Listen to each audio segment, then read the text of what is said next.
മുൻകാലങ്ങളിൽ പ്രധാനമന്ത്രി നരേന്ദ്രമോദിയെ പിന്തുണച്ചതിന് വോട്ടർമാരോട് മാപ്പ് പറഞ്ഞ ശിവസേന നേതാവ് ഉദ്ധവ് താക്കറെ 2019 തന്റെ സർക്കാർ വീണുപോയ സാഹചര്യങ്ങളെക്കുറിച്ച് സംസാരിച്ച ഉദ്ധവ് ശിവസേന യഥാർത്ഥത്തിൽ ആരുടേതാണെന്ന് സുപ്രീം കോടതി ഇതുവരെ പ്രസ്താവിച്ചിട്ടില്ലെന്നും പറഞ്ഞു. തെരഞ്ഞെടുപ്പ് കമ്മീഷനും മധ്യസ്ഥരും ബിജെപിയുടെ സേവകരാണ്. അവർ അവരുടെ വിധി പറഞ്ഞു. ഇപ്പോൾ പ്രധാനമന്ത്രി നരേന്ദ്രമോദി ഞങ്ങളെ വ്യാജ ശിവസേനയെന്ന് വിളിക്കുമ്പോൾ അദ്ദേഹം കോടതിയിൽ സമ്മർദ്ദം ചെലുത്തുകയാണ്. ബിജെപിയുമായി കൈകോർക്കാൻ ആരും തയ്യാറാകാതെ ഇരുന്നപ്പോൾ ശിവസേനയുമായി സഖ്യമുണ്ടാക്കി. എന്നിട്ടും എല്ലാം നൽകിയ ഒരു മനുഷ്യന്റെ സർക്കാരിനെ താഴെ ഇറക്കി. 2022 ജൂണിലെ സർക്കാരിന്റെ പഠനത്തെ പരാമർശിച്ച് താക്കറെ വിശദീകരിച്ചു. നരേന്ദ്രമോദിക്ക് വേണ്ടി പണ്ട് വോട്ട് ചോദിച്ചതിന് ഞാൻ മാപ്പ് ചോദിക്കുന്നു. കാരണം അദ്ദേഹത്തിന്റെ സർക്കാർ മഹാരാഷ്ട്രയെ വഞ്ചിച്ചു. ലോക്സഭാ തെരഞ്ഞെടുപ്പിൽ ബിജെപി ശിവസേനയെ ഉപയോഗിച്ചു. എന്നാൽ നിയമസഭാ തെരഞ്ഞെടുപ്പിൽ തങ്ങളുടെ സ്ഥാനാർത്ഥികളെ പരാജയപ്പെടുത്താൻ തന്ത്രം മെനയുകയാണ് ബിജെപി.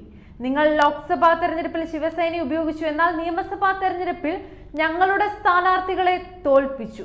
അതിനുള്ള പ്രതികാരം ചെയ്യാനാണ് താൻ വന്നതെന്നും താക്കർ പറഞ്ഞു. മഹാരാഷ്ട്ര സന്ദർശന വേളയിൽ പ്രധാനമന്ത്രി നരേന്ദ്രമോദി സംസ്ഥാനത്തിനായുള്ള പദ്ധതികളെപ്പറ്റി സംസാരിക്കുന്നതിന് പകരം തന്നെയും ഉദ്ധവ് താക്കറെയും വിമർശിക്കുകയാണെന്നും റാലിയിൽ പങ്കെടുത്ത NCP അധ്യക്ഷൻ ശരത് പവാർ ആരോപിച്ചു.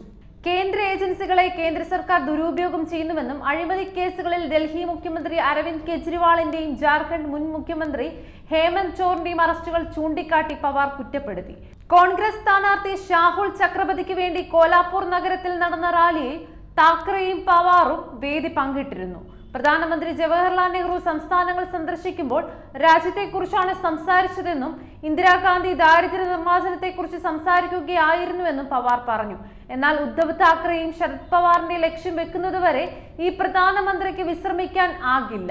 എനിക്ക് മോദിയോട് പറയണം, എന്തായാലും നിങ്ങൾ ഞങ്ങളെ വിമർശിക്കുകയും സംസ്ഥാനവും രാജ്യവും നേരിടുന്ന പ്രധാന പ്രശ്നങ്ങൾ മറയ്ക്കുകയും ചെയ്യുന്നു. മഹാരാഷ്ട്രയിലെ ജനങ്ങൾ നിങ്ങളെ നല്ലൊരു പാഠം പഠിപ്പിക്കും, പവാർ കൂട്ടിച്ചേർത്തു.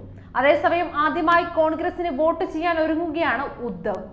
ശിവസേന പിളർന്ന് രണ്ടാവുകയും ഒരു വിഭാഗം ബിജെപിയോടൊപ്പം പോകുകയും ചെയ്തതോടെയാണ് കൈപ്പത്തിക്ക് വോട്ട് ചെയ്യാൻ ഉദ്ധവ് താക്കറെയ്ക്ക് അവസരം ലഭിക്കുന്നത്. 5ാം ഘട്ടമായ മെയ് 20-നാണ് ഇവിടെ വോട്ടെടുപ്പ്.